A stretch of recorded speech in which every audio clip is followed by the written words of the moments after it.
Welcome to the Attention Deficit Disorder Expert Podcast Series by Attitude Magazine.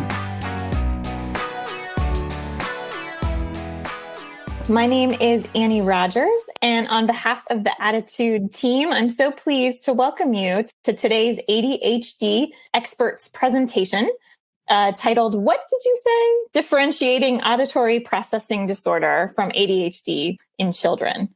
Auditory processing disorder and ADHD are distinct conditions. They just happen to share some very similar signs and traits, from following directions to missing social cues to underperforming in school. A child with APD has normal hearing, but they may miss a lot of the details of what's being said, especially in a noisy or distracting environment. They may have trouble distinguishing similar sounding words, which can result in reading and spelling challenges that might look a lot like dyslexia or dysgraphia or other learning disabilities. So it's really critical that professionals take the adequate time to accurately evaluate for and diagnose APD. It's really the most important step to treating the disorder. So leading our presentation on this really important topic today of auditory processing disorder is Beverley Holden Johns. Beverley is an author and learning and behavior consultant. She has more than 30 years of experience in public schools working with students with learning disabilities and emotional behavioral disorders. She was also a professional fellow at McMurray College. She's the author or co-author of 23 books in the field of special education, including the seminal book, Learning Disabilities and Related Mild Disabilities. She currently serves on the board of directors of the Learning Disabilities Association of America and is the president of the Learning Disabilities Association of Illinois. Before I hand over the microphone to Beverley, I have just a few housekeeping items to get out of the way. Those of you who are tuned into our live webinar know that you can download the slides by clicking on the Event Resources section, which is located under the video player. And if you're interested in the Certificate of Attendance option, just keep your eye out for an email about an hour after the live broadcast that will contain instructions on the Certificate of Attendance. If you are listening in replay or podcast mode, just visit attitudemag.com and search for podcast 378 to access the slides, the webinar replay, and the Certificate of Attendance option. Finally, if you support the work we're doing here at Attitude to strengthen the ADHD community, we encourage you to visit attitudemag.com/subscribe and sign up for Attitude Magazine for your family or to share with a teacher or loved one who could benefit from greater understanding of ADHD. And last, the sponsor of this week's webinar is Play Attention. Enhance brain health and performance. For more than 25 years, Play Attention has been helping children and adults thrive and succeed at school, home, and work. Their NASA-inspired technology and cognitive exercises improve executive function and self-regulation. Each program includes a lifetime membership and a personal executive function coach to customize your plan along the way. Click on the link on the screen to schedule a free one-on-one consultation with Play Attention to discuss a customized executive function training plan for you, or you can call 800-788-6786 or visit Play Attention at playattention.com. Attitude thanks our sponsors for supporting our webinars. Know that sponsorship has no influence on speaker selection or webinar content. So without any further ado, I'm so pleased to welcome Beverley. Thank you so much for joining us today and for leading this discussion on auditory processing disorder.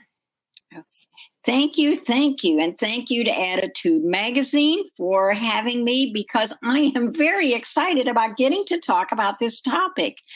Because you see, when I first started in the field of special education, and if you read my bio, you know I've been in special education for many years. Auditory processing disorder was some of my earliest areas of study, and I thoroughly enjoyed having the opportunity to evaluate children to see about the possibility that they might have auditory processing disorder. So then people weren't talking about it as much, but then we have Amanda Gorman, who we all know and who we all had a chance, hopefully, to hear her absolutely beautiful poetry.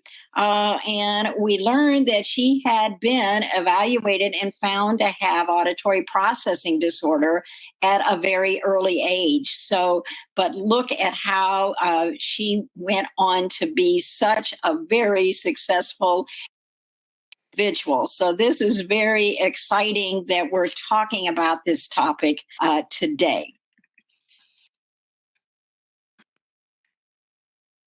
So here's what we're going to do today. We're going to talk about the various types of auditory processing disorders, and we're going to identify how those may manifest themselves at home, at school, and in social relationships, because we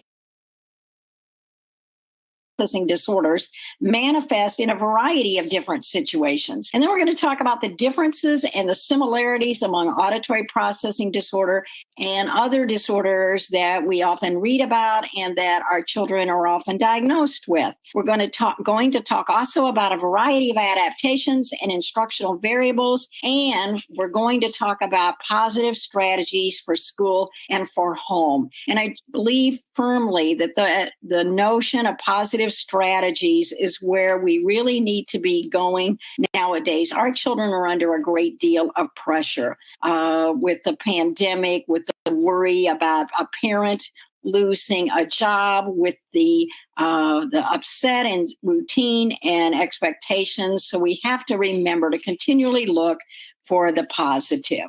So let's talk about when auditory processing is working.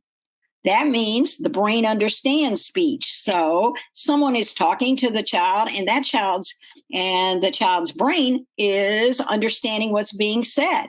And auditory processing turns sounds into meaningful information. And then it takes in sounds, understands what is heard, and processes the information at an acceptable speed. So a lot of things have to be in place for auditory processing to be working.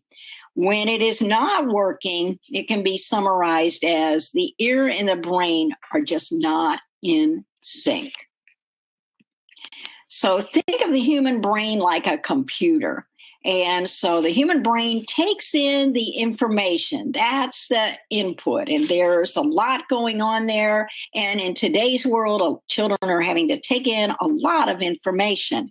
And then it stores and locates the information. And that's called memory, because we have to put that information that we took in somewhere.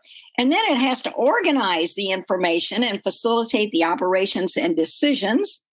And then finally, it has to generate a response to the information. And that's the output. So we have the input, a lot of things going on, and then the output. So imagine your frustration when someone tells you something and you don't understand it. What do? You defend yourself. Oh, I guess I wasn't paying that close of attention, or I must have been thinking about something else. You can't trust your brain. And that's scary. And think about how it's scary for those of us as adults. I mean, I can remember being in a conversational Spanish class, and I have to tell you, the teacher had a practice of asking us a question every day at the beginning of the class in Spanish. And one night she asked me a question, and I said, "Oh, just a minute, let me process this information," because it was in a different language. It was hard for me to process it. Well, did I get embarrassed? And did I say to her, "Just a minute, let me have a chance to process this information"? I got defensive. I got very stressed. Or I could have covered and said, I really don't care about this. Probably would have gotten thrown out of this conversational Spanish class. But the point being is that oftentimes we see it as a behavior problem when it is not a behavior problem. It's frustration for a child when they don't understand something that you're telling them to do.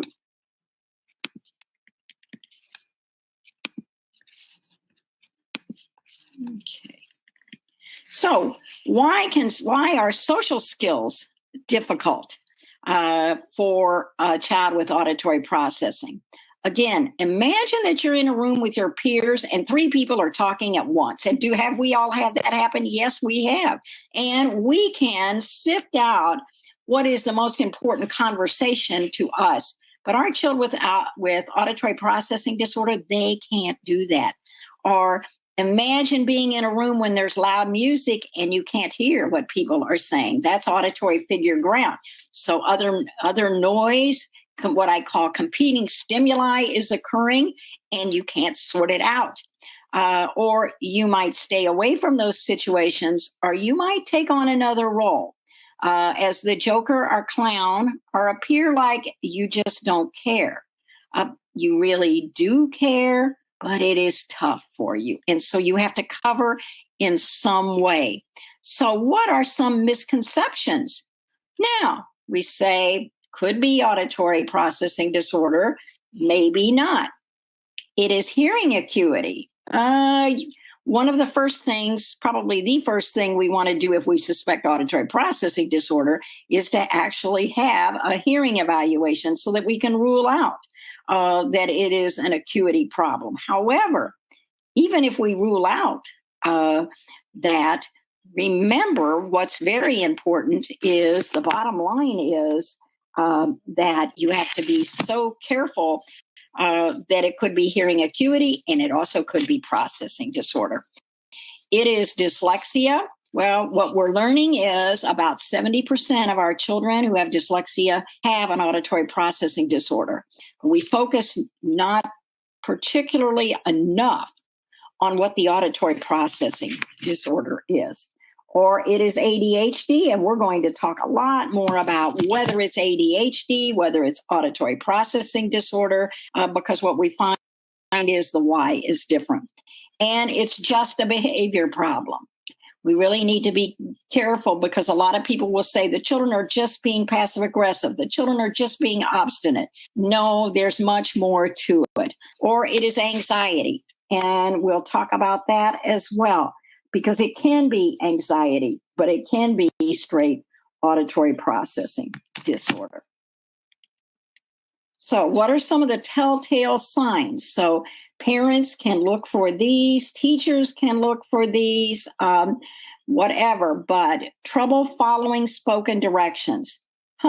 What did you say? You're thinking, didn't they hear me?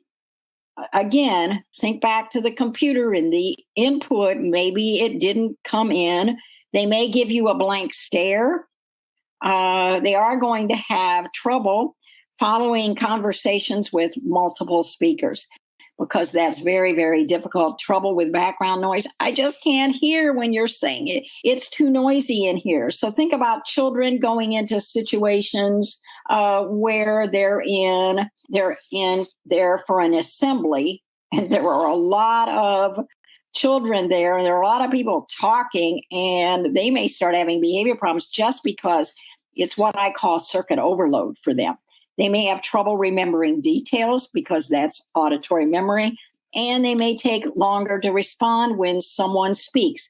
That's the output. So picture Dwayne. And I have to tell you that Dwayne was one of my very favorite students, although I had a lot of favorite students, but I just loved working with this young man. He was 17 years old. He did have a whole repertoire of behavior problems. I have to tell you that. And one day, his teacher brought him to me and she said, you know what? She said, I'm just so frustrated because I make a request to him and he just stands there and looks at me. He doesn't do what I want him to do. And I don't know what's going on with him. Well, because I love to do some, informal work with children, what I did was, and I knew Dwayne, I knew him pretty well. I knew what he was interested in. I knew what he liked to do. So I thought, I'm going to give him just one step item, one step direction to do. And I'm going to give him something that I know he absolutely loves to do. And so sure enough, I did. I made a request for him to do something, kept it very simple, made sure my vocabulary was understandable for him. And I watched him, patiently waited, no pressure on him, however. And it took him 90 seconds, 90 seconds, for it to literally go in and the response to come back out. Now, we live in a hurried world. Everybody says, get it done so we can move on to the next thing. Get this done so we can move on to the next thing. And we get impatient with children. Whether we're a parent or a teacher, we get impatient. Now, how many people do you think are willing to wait 90 seconds to make a request to a child and have them take that long to respond? But some of our children, I think Dwayne probably felt a lot of times like, stop the world, I want to get off because I just can't keep up with everything being bombarded at me. So please, always take a look at what's going on with that child and don't assume it's a behavioral issue.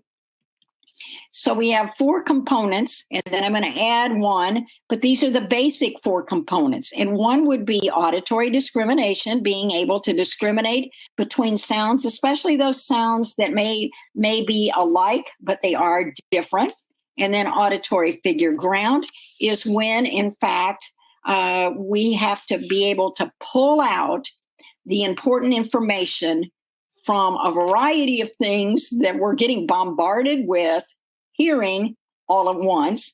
And then auditory memory, we have to remember what we hear. And then auditory sequencing, we have to hear and we have to have the input. And then we have to think in our head and put it all together into sequencing mode so that we're doing the task in the right order. So our auditory discrimination, things like coat and boat, hat and cat, watch those with children to make sure they are able to discriminate those sounds and then remembering what was heard. This is important for direction giving, and I'm going to talk more about this. When we give children multi-step directions, many children are having difficulty with multi-step directions. Many adults have trouble with multi-step directions. So it's really very, very important to keep our directions as simple and one step at a time. But that's my own point of view. And sometimes when I work with high schools, they don't share that belief because they believe that by the time the students are in high school, they in fact should be able to remember a whole set of directions, and the children can't. So then I suggest that maybe you better go back to one-step directions. You better go back to visual cues. And then auditory figure ground, processing the speech when there's background noise. And if you really stop to think about it, in today's world, we expect children to learn in other than quiet settings. We do provide quiet settings for some things, but we don't for a lot of things. And we expect children to be able to learn and to have that input when there is a lot of competing stimuli going on. And then this one, which I've added, which is something called auditory cohesion difficulty, which Mountjoy talks about. And it's having a problem processing when undertaking higher level listening tasks, like making an inference about something, or not processing the tone or mood of what someone is saying. They can't read the voice inflections. They're so busy trying to just process the what is being said. They're not processing on how that person is delivering that information. So, we may raise our voice because we're upset with the child, and the child may get the input, but they may not understand that we were upset with the child. So it is very complex for them. It is often overlooked or misdiagnosed as hearing acuity, ADHD, anxiety, or dyslexia. And it has been suggested that 70% of children with dyslexia may also have auditory processing disorder. So if a child is being evaluated for dyslexia, we need to really delve deeper into the evaluation that's being done to determine whether there may be, in fact, an auditory processing disorder. And when you stop to think about it, that does make sense, that they may not be able to tell the difference between certain sounds, especially those sounds that are similar to them. So let's look at ADHD and auditory processing disorder. So they both may share similar signs and symptoms. The child with one or both of those may have inattention. They may be distracted. They may have problems understanding directions. They may fidget and have hyperactive behavior. They may have behavioral problems, and they may have social skills, but here's the kicker. The why is different. So we've talked about the behaviors that can be similar between ADHD and auditory processing disorder. So now let's look at the why. What's going on with the child with auditory processing disorder that may be different than ADHD without the auditory processing disorder? So remember, we talked about inattention. And that inattention may be due to too many auditory directions being given at a time, or because the child needs time to process information. So Dwayne, if you think back to him, it came across as inattention. And frankly, it also came across as behavior because they just thought he was refusing to do it in his quiet way. Or think about the hyperactivity. Maybe due to sensory overload, especially in noisy settings, because our children with auditory processing disorders, so they're in an assembly, or they're in a place where music is being played, et cetera, et cetera. The competing stimuli make it difficult to process auditory information. I remember actually one time in one of my college classes, I had decided I would play quiet music before the students had a test, trying to, make them calm and feel more comfortable. And one of my students came up to me and said, I can't concentrate when you're playing even that quiet music. So while I thought I was calming, and sometimes we do things and we think we're helping children, and lo and behold, we're not. And some of our children will tell us, she was, a college student, but she came up and told me. So it really caused me to reflect that music was not a good thing to use for her. And I learned also to ask my students whether quiet music was distracting to them and made them more hyper because they were so worried. And then fidgeting may help a child process information. That is really important. And I have worked with so many teachers who will say, they're doodling when I'm talking, and it really bothers me because they should be paying attention. And again, I had a student who was always doodling when I was giving a lecture. And then sure enough, when I would ask a question, boy, he could answer any question at all because the doodling helped him. So the fidgeting, doodling, all of those things may help the child with auditory processing disorder. Behavioral problems can come about because the child is upset that they can't understand what is being said. Imagine the frustration for children. Or problems with social skills. They are having trouble processing conversations, or think about the inferences that are made when children are engaging in conversations. And some of our children with auditory processing disorders are misreading those, and therefore it looks like they're having a problem with social skills when it's related to auditory processing. And then trouble with schoolwork or failure to complete assignments. And it can be due to the child not understanding the directions. So I always tell teachers, when you're giving directions to children, not only keep the directions very simple, using the vocabulary that the children understand, but also use visual cues as well as the auditory cues.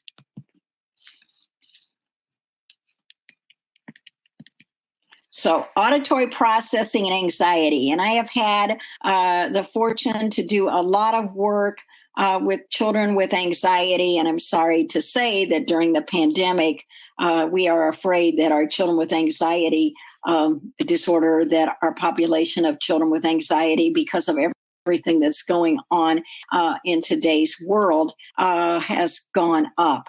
But think about this. Which came first? Is the auditory processing disorder causing the anxiety? So if you're having trouble processing information, you're frustrated. And then you become anxious because you can't understand what is going on around you. Or is it the anxiety causing the auditory processing disorder? Because if you think about it, think about all of the things that our children are worried about. They're worried that they're going to get ill. They're worried that their parents might get ill. They're worried that their parents might lose their job. They're worried about whether they're going to be exposed to the virus and therefore have to be quarantined from school. Well, if you're worried about all of those things, of course, it's going to impact your ability to process information. So I always say, look at both. When children are being evaluated, try to see what you really think is going on with the child. So now, auditory processing and dyslexia. We know that dyslexia is the effect, but auditory processing disorder or visual processing disorder are the causes. So when children are being evaluated for dyslexia, make sure that as part of that evaluation, there has been also attention to auditory processing, attention to visual processing disorder. I love doing this because it's good detective work. And what I have found is that our children have complex needs, and we can never look for a simple solution. We need to make sure we've covered all bases to make sure that we're totally understanding what's going on with that child. And which brings me to comorbidity. And what does that mean? It's just that I can have an auditory processing disorder at the same time I have ADHD, at the same time as I have anxiety, and at the same time I have dyslexia, because I can have them all going on. It's just like in the medical world. Individuals have multiple things going on, and it's important to focus on all of those things to truly help the student. And again, in today's world, our children are complex little beings, are big beings, and we have to make sure that they have been thoroughly evaluated.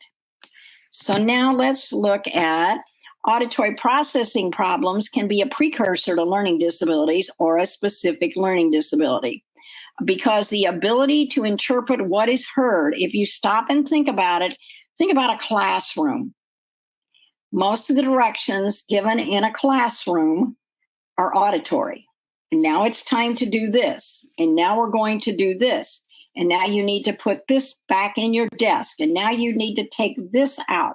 So we live in a world that is a lot of auditory information.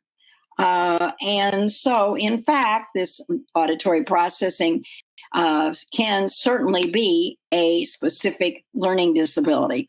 And then again, we see that children who have difficulty learning to read show early signs of auditory processing disorders. So let's look at these two children.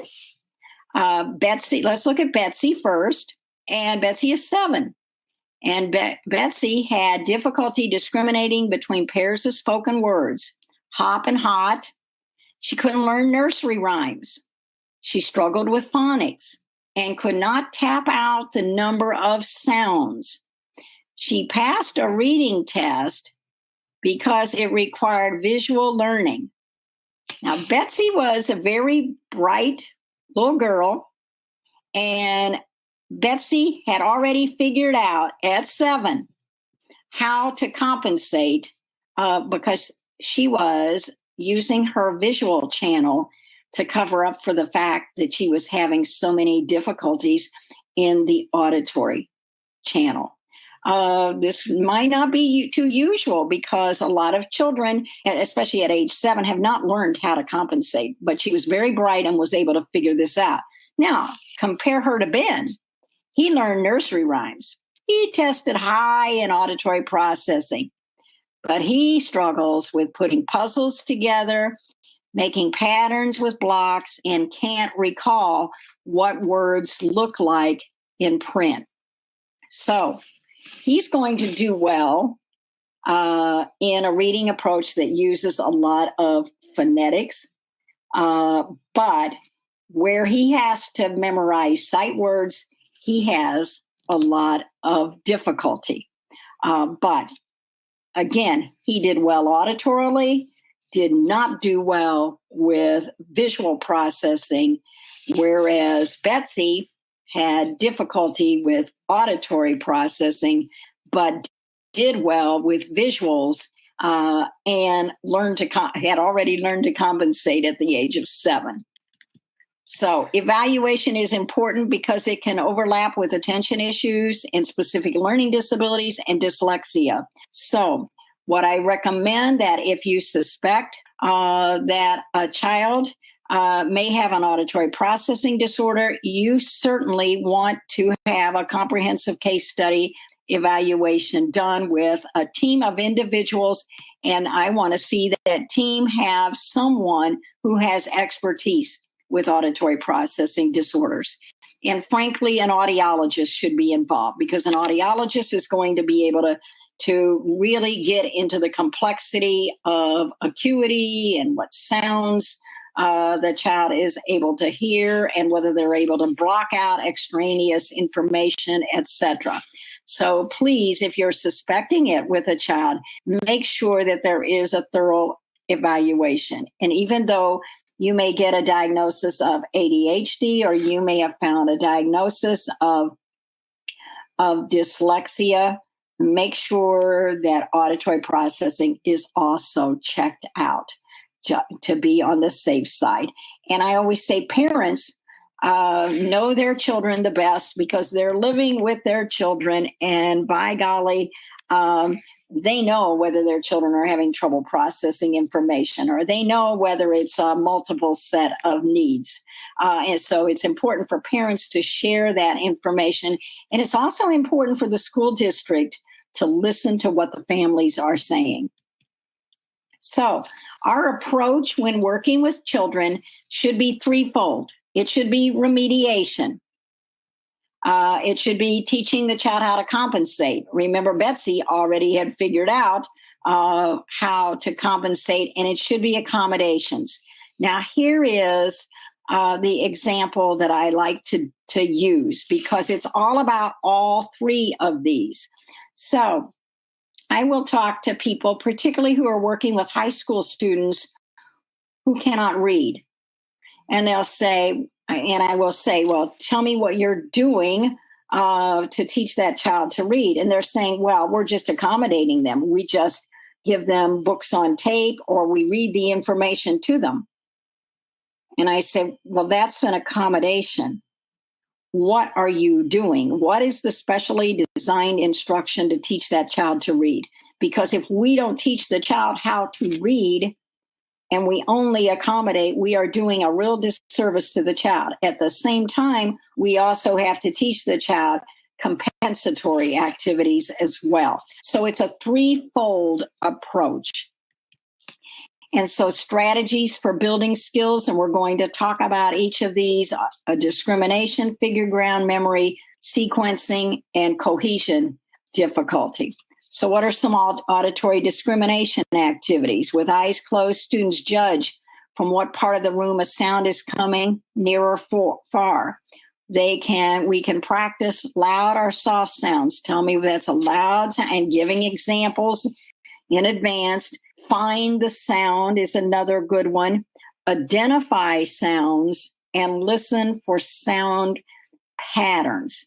Those are all very important activities to do for children who have difficulty discriminating sounds. So for figure ground, we can tape 2 conversations going on at one time and have the student tell you any details they learned. So you get an idea of how much they're actually able to sort out from the information and what was important to them. And experiment with different types of music to see whether certain types make it harder for the student to understand. Again, with my college student, it was very soft music designed to calm. It didn't calm her. It made learning for her more difficult. And then we have to listen to our students, and we have to learn from our students and find out from the students what is distracting to them. And usually they can tell us that. Sometimes they can't, which is why it is important for us to use our good observation skills as well. Auditory memory activities always provide concrete examples using visuals. This is where we want to use as much of a multisensory approach as we can. Practice giving simple auditory directions and then build them up. So there is something known as behavior momentum, and that is starting with very easy and moving up to the more difficult, and it's more likely that the child will be able to learn the difficult because we built momentum for success. We can rehearse simple poems, have students repeat back what was just said to them. We can see that way whether they're missing words, whether maybe they didn't understand the vocabulary. We can teach word associations. I love mnemonics. So, probably many of you use Holmes to learn the Great Lakes. But there are a variety of mnemonics out there. If you want to read about any of those, that would be the work of Mastro Pieri and Scruggs. They have done so much excellent research in the area of mnemonics, teaching the capitals, you name it. And then increase repetition, because a lot of people say, well, my goodness, I told them that once.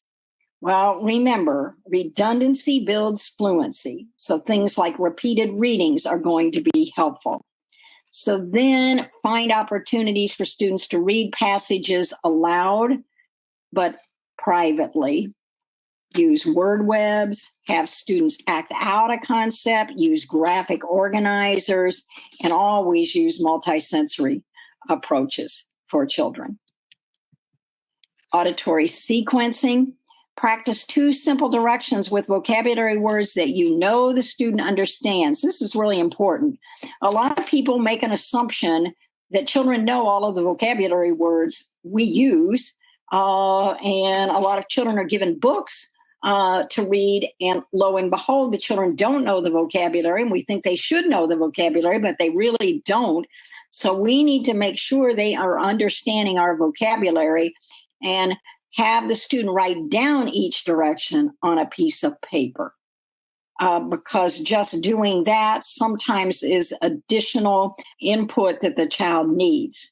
The teacher or parent then questions and provides clues to what direction comes first and then second, and then they write them down, and the student arranges the directions in order, reads the directions aloud, and completes the directions. And teach the child to draw a picture of each direction and put the pictures in order while verbalizing what each direction is.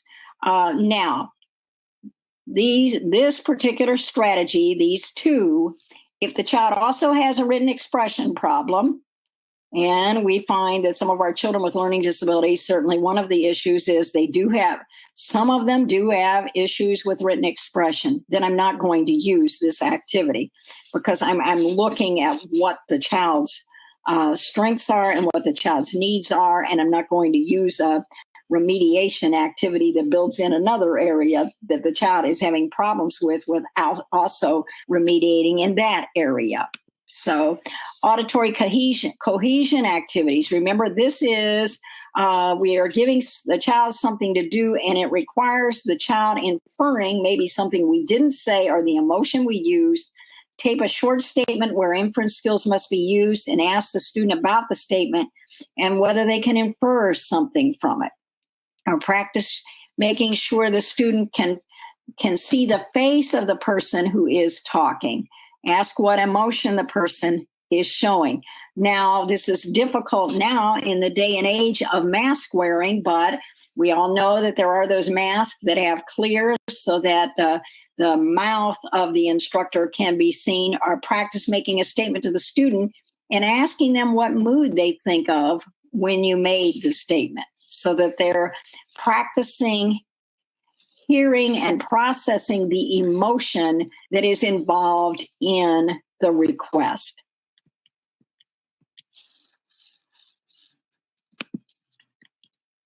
So compensatory skills. This is the time we need to teach children what the issues that cause them difficulty. Certainly, first of all, we need to teach them what their strengths are and to capitalize on their strengths. And so my philosophy has always been to capitalize on what they do well and point that out to them often. But at the time when the child is old enough to understand, let them know certainly that you're there to help. Give them the tools they need to compensate. Tell them what might work best for him or her, and teach them how to self-advocate. Because if we want our students in elementary and secondary school to go on to the post-secondary world, which does not provide as much structure and requires the student to do more on their own when they get to the college level, they have to be able to advocate for themselves.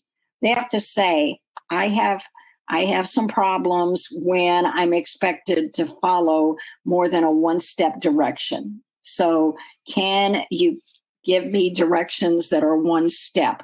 And they have to be able to do that at the college level, because we're not, as a parent, the parent is not there for them. So it's important we teach them to self-advocate. And then it is important to teach them to capitalize on their strengths. So this is all about compensating. So now let's talk about accommodations. So what is an accommodation versus a modification? Modification changes content. Accommodation does not change content. It's what I call the ladder to success. So if you ask me to change a light in a ceiling that had that was 7 foot tall, yes, you'd have to give me a ladder. That would be my ladder to success. But I have the skill to change the light bulb. You didn't change the content. You just gave me the ladder to success. So here is Jeffrey. He was a high school student who was receiving services for students with LD. He's been identified as having ADHD. In his IEP, the history teacher reported that he was going to fail the class because he paid no attention during lectures. What do you think the problem might have been? And how could he have been accommodated?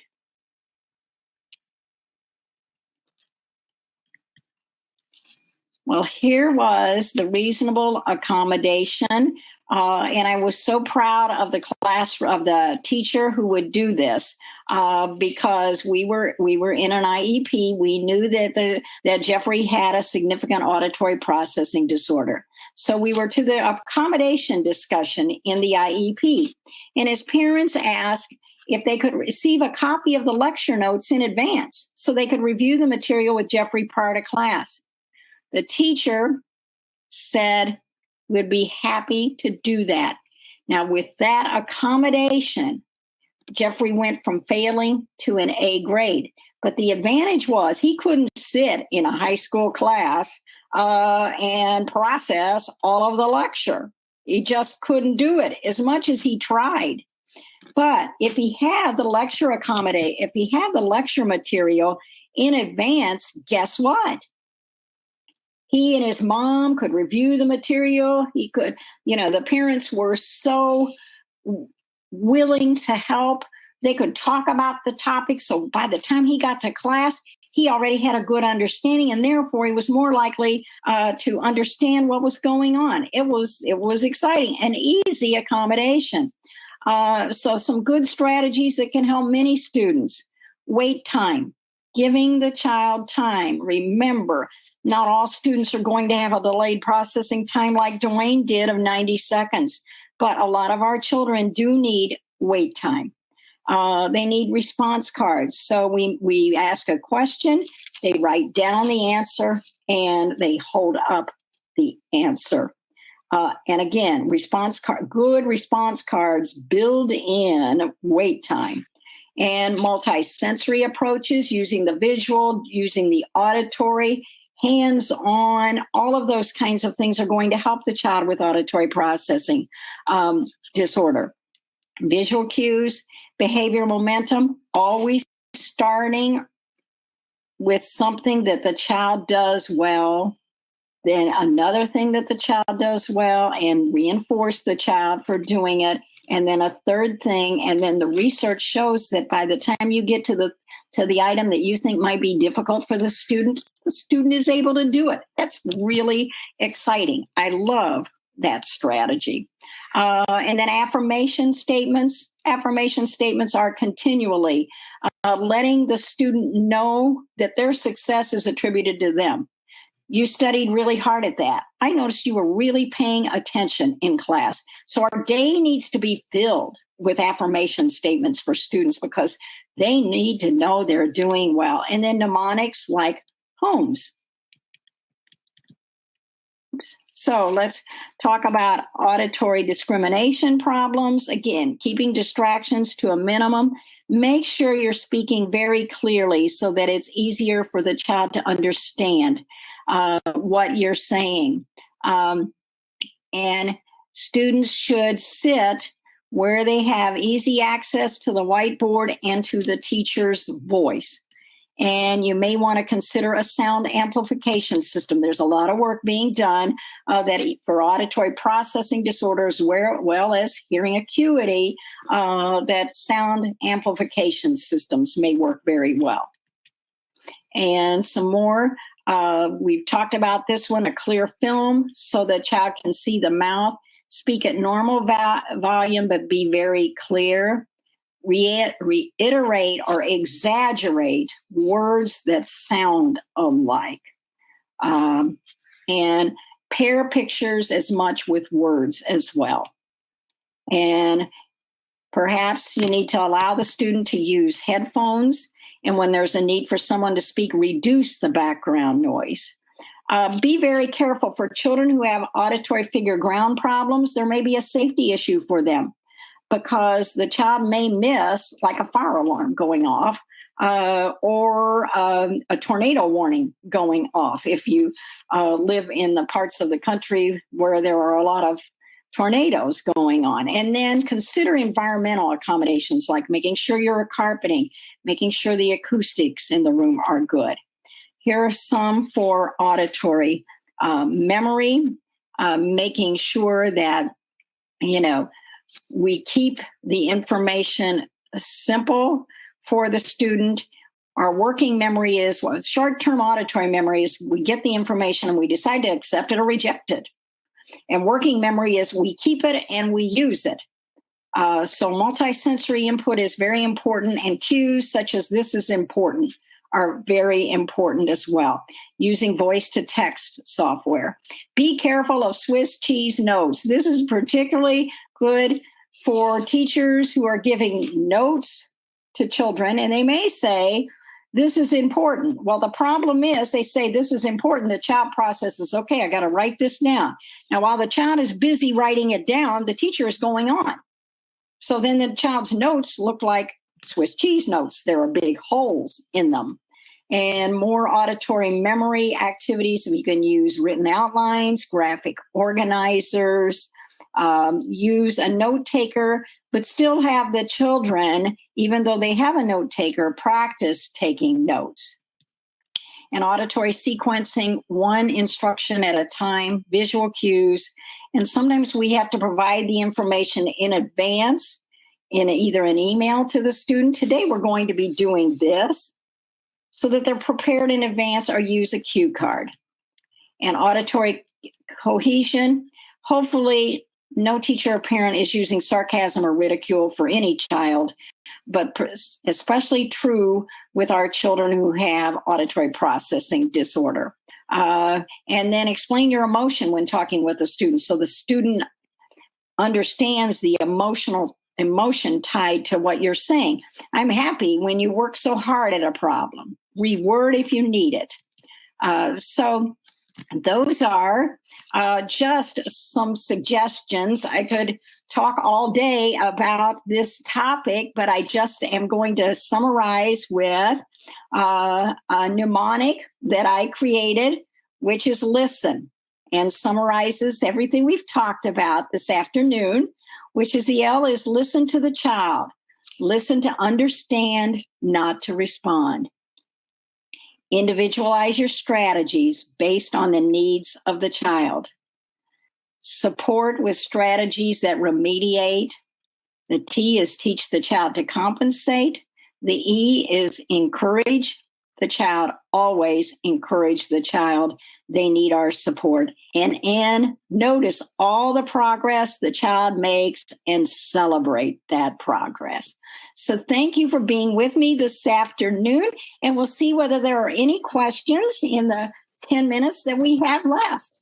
Oh, yes, Beverly, thank you so much for that really thorough and helpful presentation. And we do indeed have quite a few questions, so I will dive in. Right.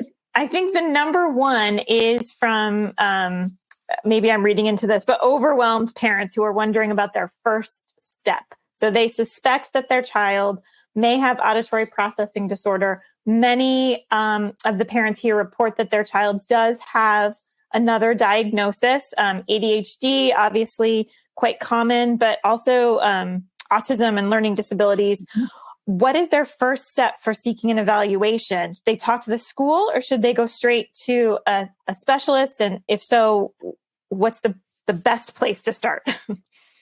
Wonderful. I think the first place to start is to remember that you know your child better than anyone does, and so that if you suspect there is an auditory processing disorder and perhaps that area has not been evaluated, then your first step can be to the school district, and you can make a written request for a case study evaluation. And then the school district has so many days in which they have to let you know whether they will do the evaluation or they have chosen not to. And then you get into a set of legal issues.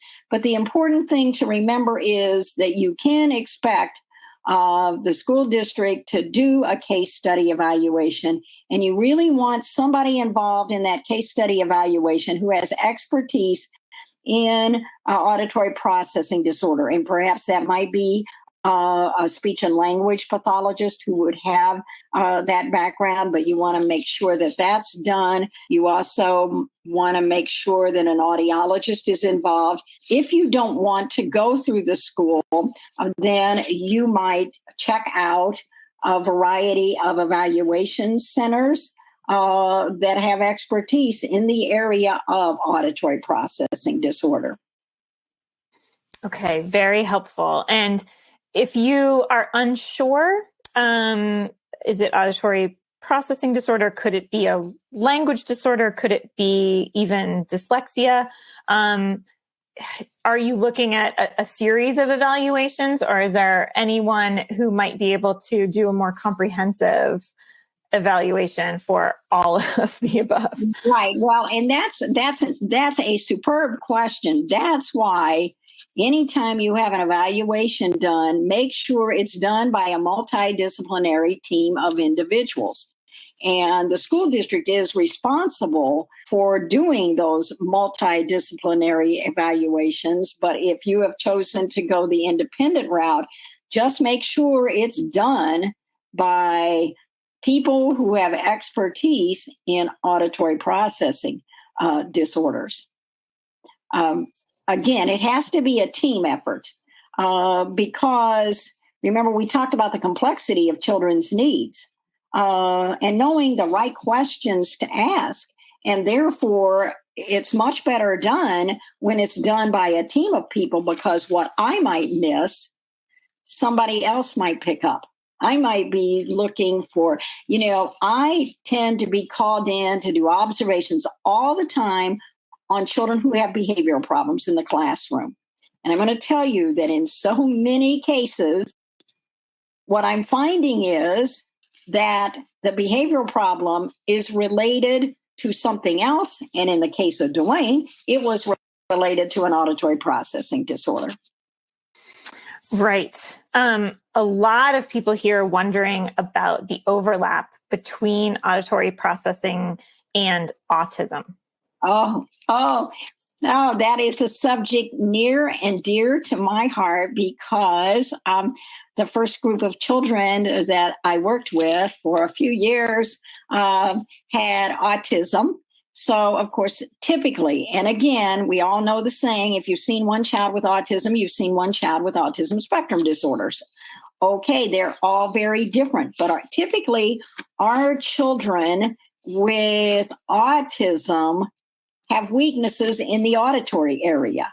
They're more visually oriented. So they're the children who focus in on what they see, and they might be so concerned about a tiny detail in something that they see that they lose track of what I call the big picture. So typically when many of us work with children with autism, we probably are using more of a visual approach with them.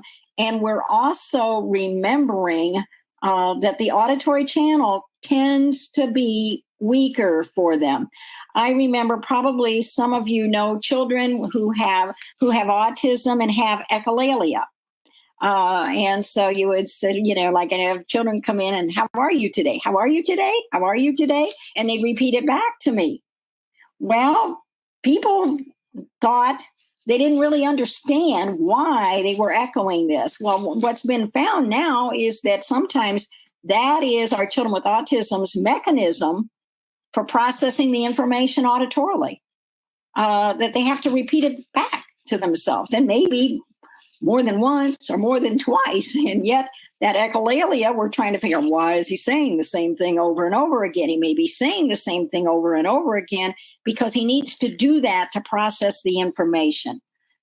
So I hope that helps. But we typically tend to use more of the visual channel in teaching children with autism because with many of the children, not saying all, but with many of the children, it does, there is a weakness in the auditory area. Okay. But it would be possible for a child to have both autism and auditory processing disorder? Yes. Okay. Yes. And similarly, parents are wondering about slow processing speed and how that can be sussed out from auditory processing, specifically that idea of waiting the 90 seconds. Right. How do you tell if that's slow processing or auditory processing? Well, that's a really good question. When I was working with him, and I worked with so many other students, and it is processing speed, but I had to always remember to slow it down. But then it's like anything, even once you see it's auditory processing, then you have to break down. Is it auditory processing speed? Is it discrimination? Is it memory? Is it sequencing? It could be speed, but it could also be memory as well. So that speaks to the complexity of children's needs. Absolutely. And a lot more, I feel that a lot of our viewers and listeners here today are absolutely dealing with what we call complex ADHD. We were discussing this before we started today, that almost nobody has just ADHD. And in this case, auditory processing disorder sounds very similar, that it is overlapping and confused with so many. And it is complex. And I just want to give the assurance to everyone listening that by being here, you are making a great step forward. We will, unfortunately, we're running out of time, but we will send out some additional resources via email to everyone who's listening, the resources that exist on the Attitude site. And we will absolutely consider a follow-up, because there were so many great questions here today that we weren't able to get to. But Beverley, this was an excellent overview and introduction to very complex condition. So thank you so much for leading this discussion today. And as I said, thank you for allowing me to talk on this topic, because it's such an important subject to me. And I just want people to understand that this may be a lot more common than we think, and we always need to make sure it's not an auditory processing disorder. Right. So thank you all for being interested in this topic. Yes. Thanks to everyone for joining us today. And we hope that you will continue to join us at Attitude webinars. And if you'd like to make sure you get updates about upcoming webinars, please just visit attitudemag.com/newsletters, and you can sign up just to receive webinar alerts and updates. So if you are listening in replay or podcast mode, just visit attitudemag.com and search for podcast 378 to access the slides, the webinar replay, and the certificate of attendance option. Finally, if you support the work we're doing here at Attitude to strengthen the ADHD community, we encourage you to visit attitudemag.com/subscribe and sign up for Attitude Magazine for your family, or to share with a teacher or loved one who could benefit from greater understanding of ADHD. Beverley, thank you again for joining us. Thanks everyone for listening. We learned a lot today. Thank you. For more Attitude podcasts and information on living well with attention deficit, visit attitudemag.com. That's ADDITUDEMAG.com.